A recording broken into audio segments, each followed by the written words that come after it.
NEET 2025 result വന്ന സമയത്ത് ഞാൻ ഇൻസ്റ്റാഗ്രാമിൽ ഒരു വീഡിയോ ഇട്ടിട്ടുണ്ടായിരുന്നു. റിസൾട്ട് പബ്ലിഷ്ഡ് ആണ്, ഇനി കിട്ടാത്തവരാണെങ്കിൽ വിഷമിക്കണ്ട, നെക്സ്റ്റ് ടൈം ഒന്നും കൂടെ എഴുതിയെടുത്തിട്ട് നല്ല മാർക്ക് വാങ്ങിക്കാന്ന് പറഞ്ഞിട്ട്. അപ്പൊ അതിന്റെ ഇടയിൽ വന്നൊരു കമന്റ് ആണ് ഈ കമന്റ്. ഞാൻ ഒരിക്കലും ഈ MBBSനോടോ നീറ്റിനോടോ താല്പര്യമില്ലാത്ത ഒരു കുട്ടീനോട് പോലും ഞാൻ ഇതുവരെ പറഞ്ഞിട്ടില്ല, എടാ നീ ഒന്നും കൂടി എഴുതി നോക്ക്, അല്ലെങ്കിൽ നീ ഒന്നും കൂടി എഴുതി നോക്ക്, ഒരു പക്ഷെ നിനക്ക് കിട്ടിയാലോ, ഇനി കിട്ടിയില്ലെങ്കിൽ വേറെ എന്തെങ്കിലും പോയാൽ പോരെ എന്ന് ഞാൻ ഒരു കുട്ടീനോടും ഇതുവരെ പറഞ്ഞിട്ടില്ല. എനിക്ക് 100% എനിക്ക് പറയാൻ പറ്റും, ഞാൻ ഇതുവരെ ആ കുട്ടീനോട് അങ്ങനെ ഒരു പ്രൊമോട്ട് ചെയ്തിട്ടില്ല.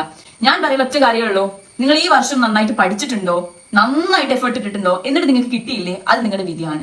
നിങ്ങൾക്ക് ഇതിനേക്കാൾ നല്ലൊരു ഓപ്പർച്യൂണിറ്റി വരാനിരിക്കുന്നുണ്ട്, അത് ചൂസ് ചെയ്യുക. ഒരു പക്ഷേ MBBS എടുത്തിട്ടുണ്ടെങ്കിൽ അല്ലെങ്കിൽ BDS എടുത്തിട്ടുണ്ടെങ്കിൽ നിങ്ങൾ എത്താൻ പോകുന്ന ഒരു അതിനേക്കാളും അടിപൊളിയായിട്ടുള്ള ഒരു ഓപ്പർച്യൂണിറ്റി ആയിരിക്കും, അല്ലെങ്കിൽ നിങ്ങളുടെ കഴിവ് മാക്സിമം യൂസ് ചെയ്യാൻ പറ്റുന്ന ഒരു ഓപ്പർച്യൂണിറ്റിയിലേക്കായിരിക്കും നിങ്ങൾ എത്താൻ പോകുന്നതെന്നാണ് ഞാൻ ഓരോ കുട്ടികളോടും പറഞ്ഞിട്ടുള്ളത്. ഇനി അയാൾ പറഞ്ഞ പോലെ വീണ്ടും വീണ്ടും റീറിപ്പീറ്റിനെ നിങ്ങൾ പ്രേരിപ്പിക്കല്ലേ എന്ന് പറയുന്നുണ്ട്. ഞാൻ ആലോചിക്കാണ്, ഞാൻ ഒരു റീറിപ്പീറ്ററാണ്.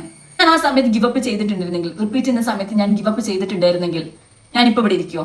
MBBSന്റെ ഇപ്പൊ ഞാൻ third year MBBS Kozhikode medical കോളേജിൽ ഞാൻ പഠിക്കുമോ? അവിടെ നമുക്കുള്ളിൽ ഒരു ആഗ്രഹമുണ്ട്, നമുക്കുള്ളിൽ ഒരു ഫയർ ഉണ്ട്, ഇത് എടുത്തെടുക്കണം അല്ലെങ്കിൽ നിങ്ങൾ പഠിച്ചെടുക്കണം എന്ന ആഗ്രഹം ഉണ്ടെങ്കിൽ, നിങ്ങൾ ആഗ്രഹിച്ച ഒരു സ്ഥാനത്തേക്ക് ആഗ്രഹിച്ച ഒരു ആംബിഷൻ അല്ലെങ്കിൽ കരിയർ നിങ്ങൾക്ക് നേടിയെടുക്കണം, ആ പ്രൊഫഷനിൽ നിങ്ങൾക്ക് വർക്ക് ചെയ്യണം എന്നുണ്ടെങ്കിൽ നിങ്ങൾ എന്തായാലും അതിനുവേണ്ടി മുന്നിട്ടിറങ്ങാൻ തന്നെ വേണ്ടേ?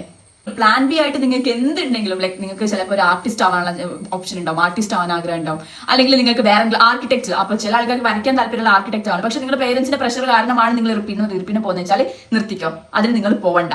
നിങ്ങൾ വേറെ ഒരാൾ പ്രഷർ കാരണം അല്ലെങ്കിൽ നിങ്ങളുടെ ഫ്രണ്ട്സ് എല്ലാവരും റിപ്പീറ്റ് ചെയ്യാൻ പോവാണെന്ന് വെച്ചാൽ നിങ്ങൾ പോവേണ്ട ഒരു ആവശ്യമില്ല. ഞാൻ എടുത്തു പറയാൻ ആവശ്യമില്ല. നിങ്ങൾക്ക് സ്വന്തമായിട്ട് ഉള്ളിൽ തോന്നുകയാണ്, അല്ലെങ്കിൽ നിങ്ങൾക്ക് സ്വന്തമായിട്ട് തോന്നുകയാണ് എനിക്ക് ഇത് എഴുതിയെടുക്കണം, എനിക്ക് ചെയ്യണം, എനിക്കൊരു ഡോക്ടർ ആവണം, എനിക്ക് പേഷ്യൻസിനെ ഹെൽപ്പ് ചെയ്യണം, എന്നെ കൊണ്ട് പറ്റുന്ന ചാരിറ്റി എനിക്ക് ചെയ്യണമെന്ന് നിങ്ങൾക്ക് തോന്നുകയാണെങ്കിൽ ഇത് ചൂസ് ചെയ്യാം. നീറ്റ് കഴിഞ്ഞ് നിങ്ങൾ വരാൻ പോകുന്ന ഒരു ലോകം എന്ന് പറഞ്ഞാൽ നിങ്ങൾ നീറ്റിന് കണ്ടതിനേക്കാൾ വലിയ ഒരു സ്ട്രെസ്ഫുൾ ആയിട്ടുള്ള ലൈഫിലേക്ക് തന്നെയാണ്. റിപ്പീറ്റിനും പോയിട്ട് ഡേ 1 മുതൽ നാളെ ഡേ 1 എന്ന് വിചാരിച്ചിരിക്കാനാണെങ്കിൽ നിങ്ങൾ ഇതിന് പോകേണ്ട. നിങ്ങളുടെ ടൈം വേസ്റ്റ് ആണ്, നിങ്ങളുടെ പൈസ വേസ്റ്റ് ആണ്, നിങ്ങളുടെ ഫ്യൂച്ചർ അല്ലെങ്കിൽ നിങ്ങൾ കണ്ടുകൊണ്ടിരിക്കുന്ന നിങ്ങളുടെ ഫ്യൂച്ചർ നിങ്ങൾക്ക് കിട്ടൂല. വർക്ക് ചെയ്യുമെന്ന് ഉറപ്പുള്ളവർ മാത്രം പോയാൽ മതി.